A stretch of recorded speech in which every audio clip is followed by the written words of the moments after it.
Hi friends, welcome to our YouTube channel SBM Coaching Center. Friends, ପୁଣି ଥରେ ଆପଣମାନଙ୍କର matric guide ଆସିଛି ଯାହାକି ପ୍ରମେୟ ପେପରରେ ଆସିଥିଲା।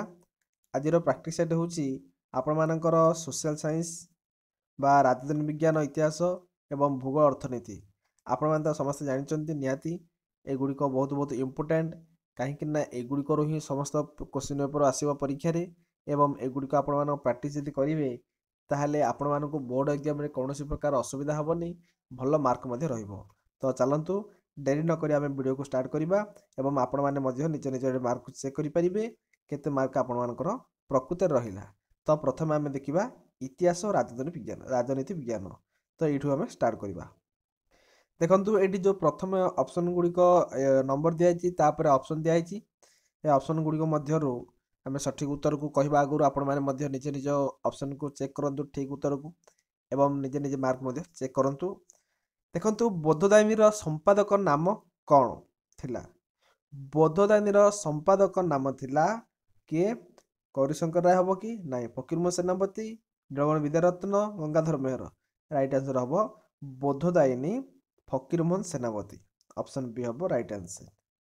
ଏବଂ 2 ନମ୍ବର ଦେଖିବା ଓଡ଼ିଶାରେ ପ୍ରଥମ ମୁଦ୍ରଣ ପ୍ରେସ୍ର ନାମ କ'ଣ? ଓଡ଼ିଶାରେ ପ୍ରଥମ ମୁଦ୍ରଣ ପ୍ରେସ୍ର ନାମ ହେଉଛି ମିଶନ ପ୍ରେସ୍। ତାପରେ ଦେଖିବା ଉତ୍କଳ ଦୀପିକାର ସମ୍ପାଦକଙ୍କ ନାମ କ'ଣ? ଉତ୍କଳ ଦୀପିକାର ସମ୍ପାଦକ ଆପଣମାନେ ଜାଣିଥିବେ କର୍ମବୀର ଗୌରୀଶଙ୍କର ରାୟ। ସମ୍ବଲପୁର ହିତୈଷିଣୀ ଯାହାକି ସମସ୍ତେ ଜାଣିଥିବ ନୀଳମଣି ବିଦ୍ୟାରତ୍ନ, ସମ୍ବଲପୁର ହିତୈଷିଣୀ।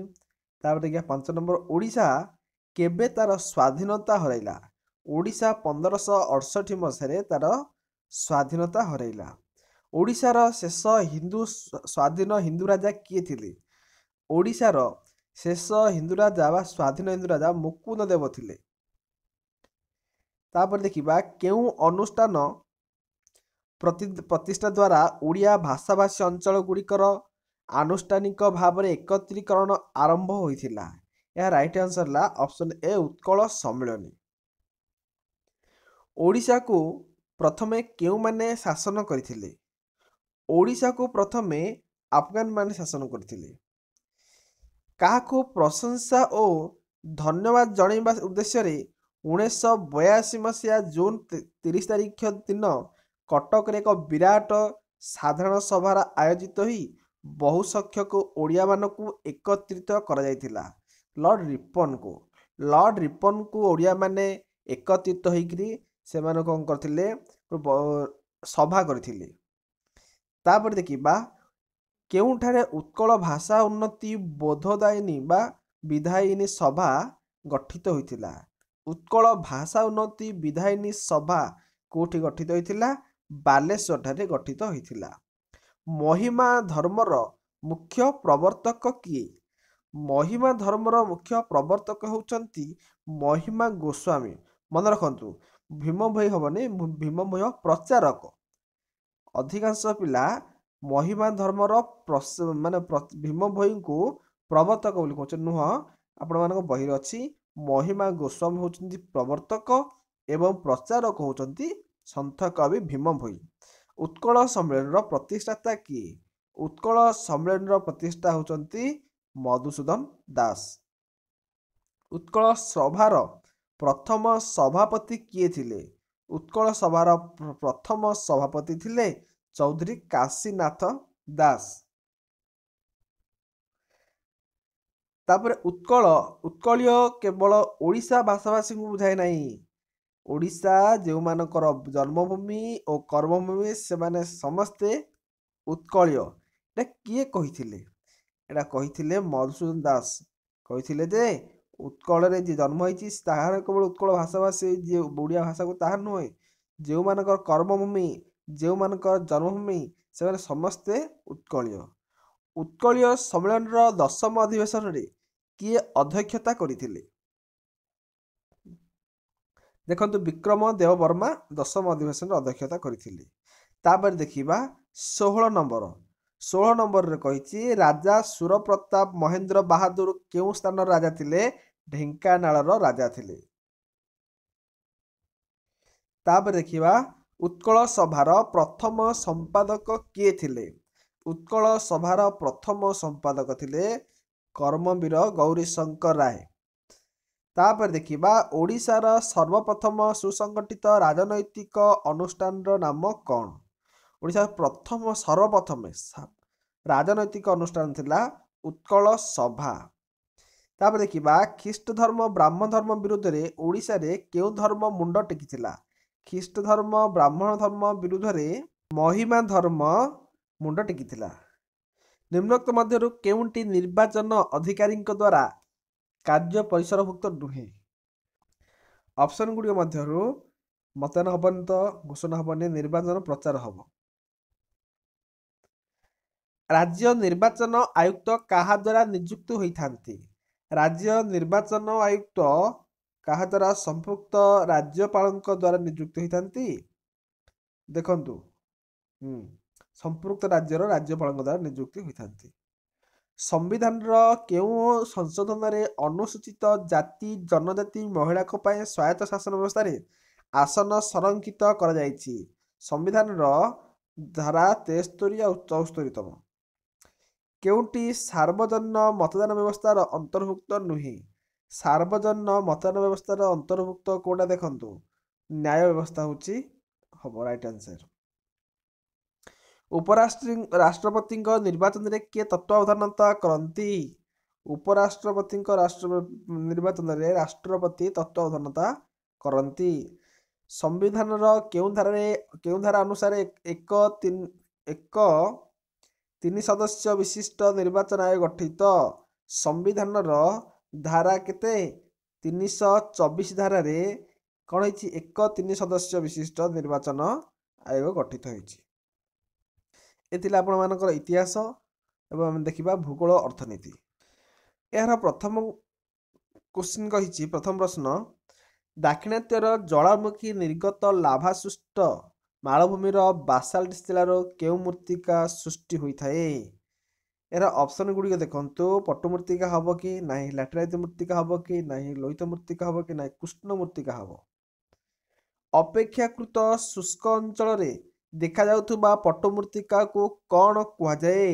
ରେ ବୋଲି କୁହାଯାଏ। କେଉଁଟି ଗାଙ୍ଗେୟ ସମତଳ ଭୂମିର ନୂତନ ପଟୁ ମୃତ୍ତିକା? ଗାଙ୍ଗେୟ ସମତଳ ଭୂମିର ନୂତନ ପଟୁ ମୃତ୍ତିକାକୁ ଖାଦର କୁହାଯାଏ ଏବଂ ପୁରାତନ ପଟୁ ମୃତ୍ତିକା କ'ଣ କହିବା? ଭାଙ୍ଗର ବୋଲି କହିବା।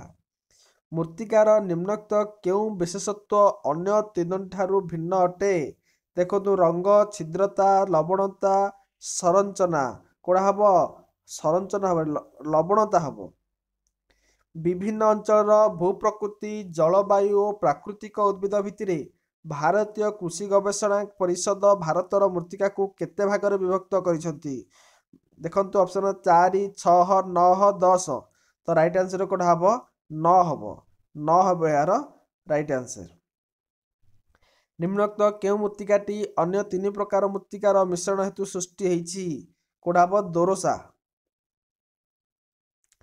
ରାଜସ୍ଥାନର ପୋଖରାନ ଓ ଜୈସଲମେର ଅଞ୍ଚଳର ମରୁସ୍ଥଳୀ ମୃତ୍ତିକାକୁ କ'ଣ କୁହାଯାଏ? କୁହାଯାଏ, ଅପସନ୍ ଗୁଡ଼ିକ ଦେଖନ୍ତୁ, ରୋଗୋଲିଥ ଏବଂ ଉଷ ରେଗୁ, ତାପରେ ଲିଥୋଜଲିକ୍। ଏଇଟା ହବ ରାଇଟ୍ ଆନ୍ସର। ପୂର୍ବ ଉପକୂଳବର୍ତ୍ତୀ ନଦୀ ଗୁଡ଼ିକର ତ୍ରିକୋଣଭୂମି ଅଞ୍ଚଳରେ କେଉଁ ମୃତ୍ତିକା ଦେଖାଯାଏ? ପଟୁ ମୃତ୍ତିକା ଦେଖାଯାଏ। କେଉଁ ଅରଣ୍ୟ ବାର୍ଷିକ ହାରାହାରି 250 ସେମିରୁ ଅଧିକ ବୃଷ୍ଟିପାତ ହେଉଥିବା ଅଞ୍ଚଳରେ ଦେଖାଯାଏ?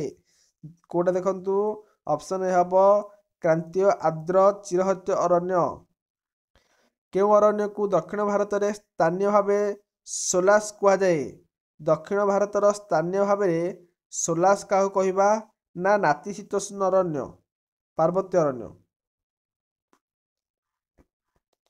ତାପରେ ଦେଖିବା ପଶ୍ଚିମ ହିମାଳୟରେ ଦେଖାଯାଉଥିବା କେଉଁ ଉଦ୍ଭିଦର ସୁଗନ୍ଧ ପୁଷ୍ପରୁ ଅତର ପ୍ରସ୍ତୁତ କରାଯାଇ ବିଦେଶକୁ ରପ୍ତାନି କରାଯାଏ? ବ୍ରହ୍ମକମଳ। କେଉଁ ଗଛର ରସରେ ଚମଡ଼ା କଷାଯାଏ? କେଉଁ ଗଛର ରସରେ ଚମଡ଼ା କଷାଯାଏ? ଏହା ରାଇଟ୍ ଆନ୍ସର ହବ ଆକାଶିଆ।